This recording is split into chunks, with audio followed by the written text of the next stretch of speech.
All right, welcome into the Knoll Road. News over the weekend, the Steelers did call on Terry McLaurin, but the trade story stopped there. And now, after one of the most exciting and new off seasons in Steelers history, we are wondering what happens next. And joining us now, a man who was at the center of reporting on the McLaurin story, crushing it for DK Pittsburgh Sports. It's Steelers beat writer Chris Halicke with you on the Knoll Road. And a good day to you, sir. How the heck are you? I'm doing good, man. Thanks for having me on. I appreciate it. You bet, man. And heck of a job. Here's the socials, just at Chris Halicke. And this story that you've put together for us to review. We talked about it quite a bit over the weekend, Chris. And, I think I want to start with just the idea that the defense has dominated in Latrobe. I think it was 6-1 in the most recent 7 shots. Can we just start with, to what extent should they be looking to add another wide receiver if they plan on contending? I hate to burst everyone's bubble, but I don't think they're actively looking to add to the receiver room. Now, that doesn't mean that when opportunities arise that they're not going to make phone calls. That's exactly what happened with Terry McLaurin. He requests trade, and so you're like, okay, it's Terry McLaurin. We're gonna pick up the phone. We're at least gonna call and see what's going on. And then they find out he wants to be a number 1 receiver wherever he goes, whether he stays in Washington or goes somewhere else. He wants to be a number 1 guy. Well, we just gave DK Metcalf $150 million, so he's not going to be the number 1 guy here. So that's where it kind of stops. But if the Packers make Romeo Doubs available, I would fully expect Omar Khan to pick up the phone and be like, "Hey, what's going on with this? Like, is there a deal to be made?" But if none of that stuff happens, they are comfortable with going into the season with what they have at receiver. And people don't want to hear that because it's like, oh, Calvin Austin is not a real WR2. Okay, I get that, and I don't think they even view him as that. But they also have Roman Wilson, who, while he's not having the strongest camp, we still haven't seen the preseason yet. Like, preseason game's still several days away. They drafted him in the 3rd round. Like, it's not like he didn't get to play last year because of injuries. It's not like they're just going to not ever have him play. They need to see what they have in him. They spent a 3rd round pick on this guy. They want to see what they have. And I think doing their due diligence in that area is appropriate and necessary. Otherwise, yeah, you are relying on Robert Woods and Scotty Miller and Ben Skoranek and, maybe Rock Taylor, who's having a pretty nice camp, who's an undrafted free agent.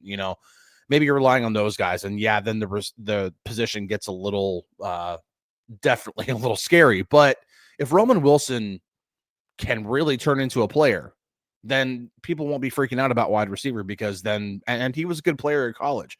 Of course, you begin to worry about fit. He was mainly a slot receiver in college. The Steelers don't need a slot receiver. They need somebody else who can line up on the outside.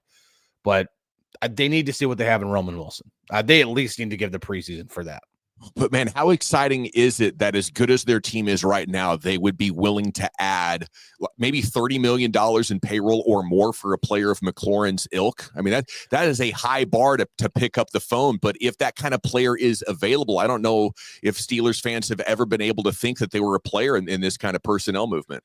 I mean, Omar Khan has consistently said behind the podium that if there's an opportunity to upgrade the team, he's going to pursue it. And that's exactly what he's done throughout his course of, doesn't mean he's always batted 1,000. They wanted Brandon Ayuk last summer. It didn't happen.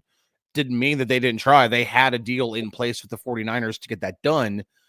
If the 49ers decided, okay, we're not giving him a contract, we're going to trade him. And they had a deal in place with the Steelers to be like, all right, all they had to do is pick up the phone and say, we're trading him, and it was done. But you don't bet 1,000 on this. No GM ever does. But yeah, he's going to consistently look. And whenever you're able to make the moves that he's made and keep the cap flexibility, I mean, literally was told directly by a source, the cap was not the issue with Terry McLaurin. Like, we would figure that out, almost kind of brushed it off. Like, that's not even a concern of ours. So it is exciting for Steelers fans. Because, yeah, you're right. That this is not the Omar Khan regime is different from the Kevin Colbert regime. That, not saying anything bad about Kevin Colbert. The man brought 2 Super Bowls to Pittsburgh. So you can't be too upset about everything that he did as a GM. But definitely when you compare Colbert's older years to, or like later years to what Omar Khan is doing, it's definitely a different time to be a Steelers fan for sure. Okay, to what extent is this a red flag, or it was a concern for me when I read it, that you're reporting on he wants to be a true wide receiver. Yeah, a true number one wide receiver, Mhm. I guess. A true wide receiver. Of course, he's already at that, Dawson. But I found that to be like, really? Like, he needs to be I could see wanting to be paid like a true number one wide receiver, but to have an ego, and I'd rather maybe theoretically be on a team that struggles than join these Steelers because I want the majority of the targets. That was kind of interesting to me, Chris. What else do you have on that angle? Yeah, so the only other part, and this was kind of insinuated, not actually told directly to me, so it's a little bit of what I know and a little bit of conjecture on my part as well. There's only one ball to go around. DK Metcalf is going to get a lot of targets. He has every single season he's ever played. He's gotten triple-digit targets every single season in the NFL. He's going to get his targets. Pat Freiermuth and Jonnu Smith, both at tight end, they're going to get their targets. I mean, I don't think either one of those guys are going to get the same number of targets they got last season just because they both play the same position. And as much as Arthur Smith likes to use tight ends, you can only throw the ball to tight ends so many times throughout a season. And so when you look at adding another wide receiver that's of that caliber, that's a true number one, and you could look at least half the teams in the league and say Terry McLaurin would be their number one receiver. That requires a lot of targets, and if he's not going to get that number of targets, then he's not a true number one receiver. And I think then that hurts your statistical output, which then hurts your ability to get another contract, so on and so forth. So I think when you look at certain players, it can be sometimes defined as he's just selfish. He wants to be this guy, but he's also looking out for his livelihood as well. So I think that's pretty much the crux of it is there's only one ball to go around, and it's hard to have two number ones when you also have targets dedicated to a number of other guys on the offense as well. It's great stuff here with Chris Halicke. Is the McLaurin idea totally dead for you? Is it just done, not going to happen, or dead for now? How would you say? The only way that I think that possibly changes is if the Steelers have a significant injury at wide receiver, whether that be Calvin Austin or Roman Wilson, or especially DK Metcalf. If a significant injury happens where we're talking possibly season ending or anything like that, I almost don't even want to say it. I'm knocking on wood for everybody. Then I would think maybe Omar picks the phone back up and says, hey, we kind of want to revisit this, and then, who knows at that point. But as far as I know, and from what's been told to me directly, that injuries are the only thing that would really, really jumpstart any kind of conversation again. And then, as you talked about, I think in a separate report last night, the free agents out there, whether it's Gabe Davis, Amari Cooper, Keenan Allen, they just don't present enough of an opportunity, right? There's no clarity that those guys would be better than the three dudes you already have competing. So the interesting thing about like somebody like Gabe Davis is I think he best fits what they need on the outside, because when you look at somebody who can complement DK Metcalf, that's exactly what he is. He is more of a number two type receiver. I'm not saying Gabe Davis should be a number two on almost any team, but he could take the top off of now when he's healthy. He could take the top off of a defense because he's a really good deep ball guy. He can be an active blocker in the run game. Now, this is exactly, it's like checking off a bunch of boxes that you're looking for in an Arthur Smith offense. The problem with Gabe Davis is that when they brought him in for a free agent visit during minicamp, the knee was not in good shape, and they are very hesitant. And to this point, from what I've been told, is he is not an option to approach about a contract even prior to the season. So if anything works out with Gabe Davis, we're talking after the season has begun. We're talking after they've already played the Jets on September 7th. And so maybe they revisit it then. Maybe the knee's better by then. But as of right now, the medical stuff is just not up to snuff with what they would feel comfortable with. And so he's off their radar. And then Keenan Allen was never on their radar. I remember Keenan Allen even went on TikTok and said something about like, I'd never go to the Steelers. And I remember checking with the source, and he was like, well, we weren't checking with him either. So no hard feelings. And then Amari Cooper, I have heard absolutely nothing about Amari Cooper either. So I'm beginning to like, I'm trying to find other options, and they're just not there in terms of what they could be actively pursuing based off of everything that's been told to me. So we'd have to get into the season, have Roman Wilson, Calvin Austin not fitting the bill, and a team with a Pro Bowl level wide receiver starts 1-4. And, that is that maybe what would need to happen for a star player to come in at this point? I think the only other way, and again, it's I mean, we're recording this in early August, so preseason games haven't really even begun yet. We've had the Hall of Fame game, and that's it. Teams can always change their minds on certain receivers. The Packers could all of a sudden say Romeo Doubs is available and start waiting, for GMs to start lining up to make phone calls. And the Steelers would absolutely be part of that. The 49ers could not work things out with Jawan Jennings for whatever reason. And then they go, yeah, we're going to listen to trade offers because it's just not worth it. Any of those situations arise, that would be the best pathway for the Steelers to add somebody before the season starts.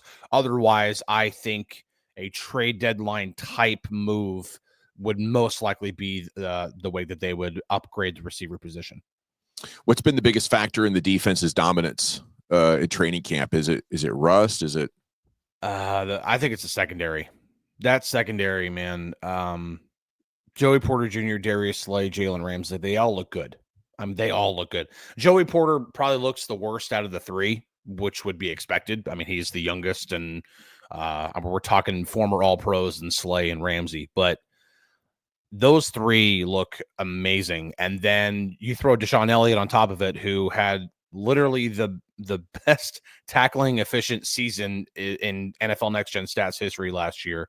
And he is always in the right position. And you can tell that there are certain times he's in the right position to take someone's head off, and he can't because it's training camp practice. And so he just lets up, but he's always right there. And then Juan Thornhill's also looked really good. I mean, I know people, as soon as people found out that Minka was part of the package going back to Miami to get Jalen Ramsey, they're like, oh God, now Juan Thornhill's our free safety. And he was terrible in Cleveland. Well, he was also a pretty good safety for the Chiefs for 4 years, and he's looking a lot more like the guy in Kansas City right now than he did than the guy in Cleveland. So he doesn't have to be spectacular with who else they have, and right now he's just a guy who's in the right place and when he's supposed to be, and because of that, he's making plays. He's getting pass breakups, but this secondary is just flying all around. They're playing a lot of man coverage. Ramsey is everywhere. He's had multiple picks in practice. It's just it's a completely different secondary than I think what Steelers fans have been used to for the last, I don't know, even how, I can't remember a time that corner was this strong, honestly. To what extent have they closed the gap to Buffalo, Kansas City, Baltimore? The biggest hurdle there is still quarterback. And obviously when we're talking Aaron Rodgers' overall career, he's borderline top 10. I mean, definitely in my opinion, top 10, but even borderline top 5. He's a phenomenal quarterback. He's also 41. He's not quite the same guy he used to be.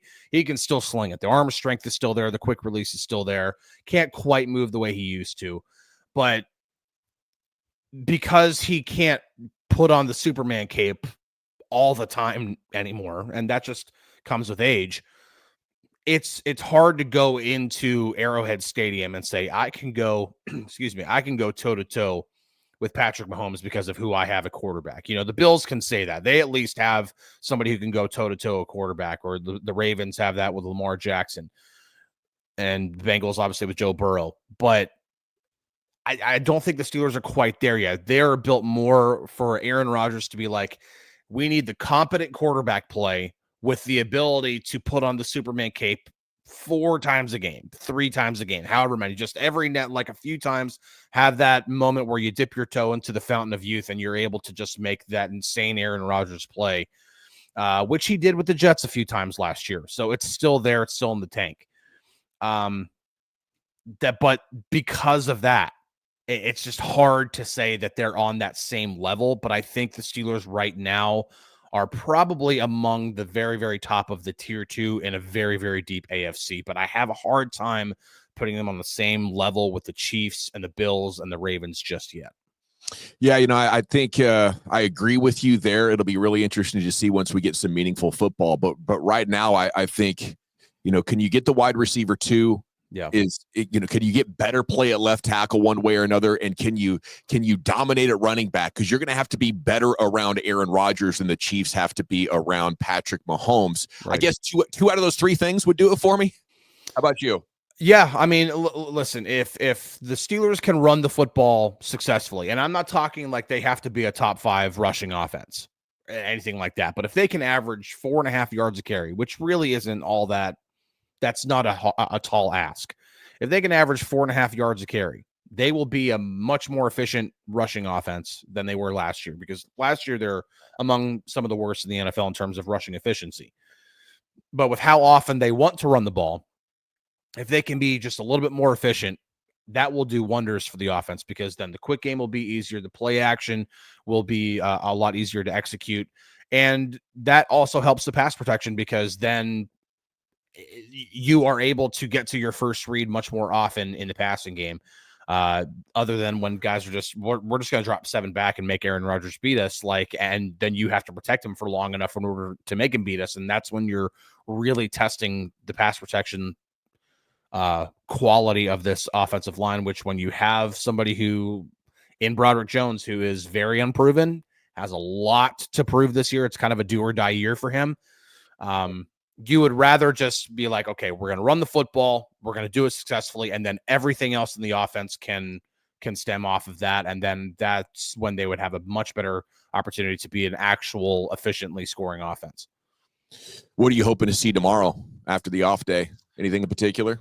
I want to see the offense start to gel a little bit more, especially if pads are on. It's one thing to say the defense is always ahead of the offense at this time of year. That's true across the entire NFL. It's one thing to see the defense consistently dominating every single time the pads are putting on. Every now and then, sure, the offense gets a nice play in. There's a busted coverage, whatever. The offense takes advantage of it. Sure, you want to see that kind of stuff. I want to see the quick game be a little bit more efficient. I want to see the run, when they do live tackling in run period, I want to see some actual chunk runs. There's been one explosive run, what would be deemed as an explosive run throughout all of run team thus far. And that was Kenny Gainwell during Friday Night Lights, who just ripped one to the left side and just went for 20 plus. It was a great run. I mean, and that's awesome, but those need to be a little bit more frequent. So I just want to see the offense look like a well-oiled machine a little bit more before they go to Jacksonville for their first preseason game. Well, I'll drink to that, Chris. A terrific job here covering the team. Thank you so much for joining us on the Knoll Road. Have a great week. Thanks for having me. I appreciate it.